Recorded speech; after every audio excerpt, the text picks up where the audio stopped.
भागी हुई बहू। नेहा और मयंक एक दूसरे से प्यार करते थे। दोनों के परिवार शादी के खिलाफ थे, तो दोनों ने भागकर शादी करने का फैसला किया और फिर दोनों ने कोर्ट में शादी कर ली। माँ, मैंने नेहा से शादी कर ली है। शादी कर ली है? कहाँ? कैसे? हमने तो देखी नहीं शादी। माँ, हम लोगों ने भाग कर शादी की है। अच्छा जी, तो ये लड़की घर से भागी हुई है और अब मेरे घर की बहू बनेगी। अरे ना जी ना, मैं ऐसी लड़की को कभी अपने घर की बहू ना बनाऊं जो भाग कर शादी करती है। अरे मोहल्ले आसपास सब जगह इज्जत है हमारी।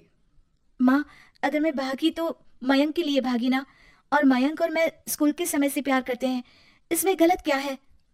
तभी नेहा को ढूंढते उसके मम्मी पापा भी वहां आ जाते हैं। दोनों के गले में वरमाला देखकर नेहा की माँ बोल पड़ती है, हे भगवान, ये क्या हो गया? वो जोर जोर से रोने लगती है। नेहा, तेरे लिए हमने इतना अच्छा रिश्ता पक्का किया था।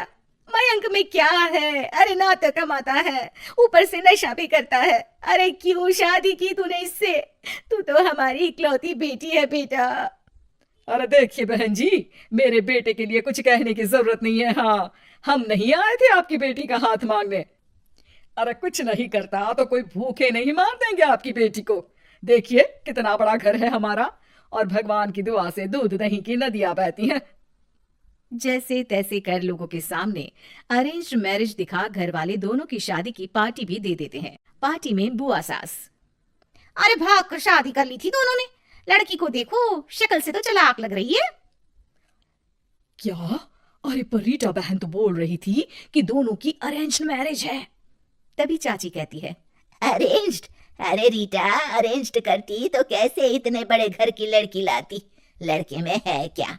अरे सिर्फ दिखता अच्छा है ना, पर ना कमाता ना धमाता, उल्टा नशा अलग से करता है। अरे पता नहीं भागी हुई लड़कियां किसी घर में टिकती भी है कि नहीं। दिन बीतते जाते हैं। एक दिन, अरे रीटा, हम लोगों को 2 दिनों के लिए पंजाब जाना पड़ेगा। मेरी बहन यानी कि तुम्हारी ननद की बेटी की शादी जो है। हाँ हाँ चलते हैं, लेकिन घर किसके भरोसे छोड़ दे? आजकल तो घर बंद रखना सेफ नहीं है। अरे माँ, टेंशन क्यों लेती हो? मैं और नेहा तो घर पर ही रहेंगे ना। अरे हाँ हाँ, तू तो मेरा बेटा है, लेकिन सच कहूं मुझे इस लड़की पर रत्ती भर विश्वास नहीं है। अरे माँ, नेहा तुम्हारी बहू है। बहू? अरे जो लड़की भाग कर शादी कर सकती है वो घर पर चोरी भी तो कर सकती है।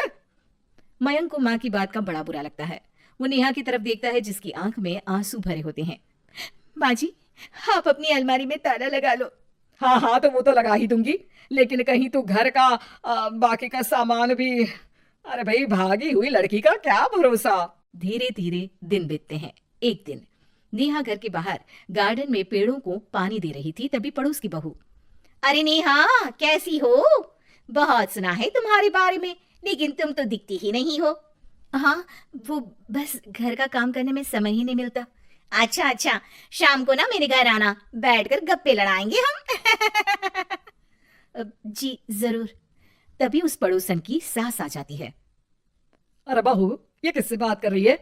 अरे माँ जी, ये ना शर्मा आंटी की बहू नेहा है, जो मयंक भैया की बीवी है। हाँ हाँ, बस सबको पता है ये कौन है और कैसी है। इससे ज्यादा मेल जोल रखने की कोई जरूरत नहीं है। पता है, भागी हुई लड़की है ये, शादी से पहले भागी थी ये। तभी वहां मयंक आ जाता है। क्या हुआ आंटी जी? अब अरे नहीं नहीं, कुछ नहीं मयंक बेटा, कैसे हो? बड़े हैंडसम लग रहे हो इस टाइम पर भी घर पर। अरे हाँ हाँ, अच्छा मैं भूल गई थी, तुम वैसे कोई काम धाम करते ही नहीं हो ना। अच्छा ठीक है, चलो फिर मिलते हैं। मयंक नेहा के सामने अपनी और उसकी बेइज्जती सुनकर परेशान हो जाता है। कोई बात नहीं, रहने दीजिए, आप परेशान मत हो, सब ठीक हो जाएगा। एक दिन नेहा की माँ उसके घर आती है। अरे आइए आइए, कैसे आना हुआ? नेहा को लेने आई है क्या? अरे नहीं नहीं बहन जी, अब तो नेहा मयंक की बीवी है, मैं तो उसे करवा चौथ देने आई थी। माँ ने सास और नेहा को सोने का सेट दिया, खाने पीने के ढेर सारे सामान देकर कहती है, बहन जी, मैंने ये सब अपनी बेटी की किसी कामकाजी अच्छे पढ़े लिखे परिवार के लड़के से शादी करने के लिए रखा था, लेकिन नेहा को मयंक पसंद था तो उसकी शादी अच्छे से नहीं कर पाई। अरे बस बस, हम लोगों को सुनाने की जरूरत नहीं है। मेरे मयंक ने भी अच्छी पढ़ाई लिखाई की है। वैसे संस्कार तो दिए हैं कम से कम मैंने अपने लड़के को। वरना कौन अपनी बेटी को भागने के संस्कार देता है। आपकी बेटी ने तो भाग कर शादी की है।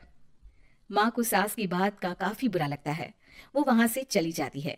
नेहा भी माँ का दिया सारा सामान लेकर अपने कमरे में चली जाती है। एक दिन, अरे नेहा, तेरी माँ ने जो मुझे वो बड़े बड़े सोने के जेवर दिए थे ना, वो वापस कर मुझे। उस दिन तो मैंने कुछ कहा नहीं था, जरा ला कर तो दे, मैं अपनी बेटी को दे दूंगी। तभी वहां मयंक हाथ में मिठाई का डिब्बा लेकर आता है। अरे क्या हो गया, तुझ जैसे निठल्लू की नौकरी लग गई क्या? माँ, तुझे अपने बेटे पर विश्वास नहीं, लेकिन नेहा को मुझ पर पूरा विश्वास है और अब मैं उसे समाज में सम्मान दिलाकर रहूंगा। सारे गहने बेचकर मैंने अपना कारोबार शुरू किया है। अरे वाह वाह वाह वाह, भागी हुई लड़की का भी कोई सम्मान करता है क्या? देखा, बेच दिया ना गहना। शाम को करवा चौथ की पूजा में सारे अड़ोस पड़ोस के साथ कई औरतें पार्क में पूजा कर रही होती है कि नेहा भी वहां आ जाती है। नेहा सज धज कर वहां की सभी महिलाओं में सबसे सुंदर लग रही थी। अरे अरे, तुमने भी व्रत रखा है क्या? किसके लिए? जिसके साथ भाग कर आई हो उसके लिए। तभी वहां मयंक आ जाता है। हाँ, जिसके साथ भागी है उसके लिए। आप लोगों को शर्म आनी चाहिए। एक औरत होकर एक औरत के साथ ऐसी बातें कर रही हैं। अगर नेहा भागी तो मैं भी तो भागा था, फिर अकेली नेहा क्यों जिम्मेदार हो? वो कम से कम आप लोगों से तो लाख गुना अच्छी है। आप लोगों ने एक अच्छे पैसे कमाने वाले इंसान से शादी की, लेकिन मेरी बीवी ने मुझ जैसे लड़के पर विश्वास कर ना सिर्फ मुझसे शादी की, पर मुझे ठीक राह पर भी लेकर आई। तो हाँ, जितनी नेहा जिम्मेदार है भागी हुई कहलाने को, तो मैं भी भागा हुआ ही हूँ। लड़का हूं तो इसका मतलब ये नहीं कि मैं जो करूं वो ठीक हो। सभी को मयंक की बात समझ में आ जाती है। वो नेहा को गले लगाकर साथ में पूजा करने लगते हैं।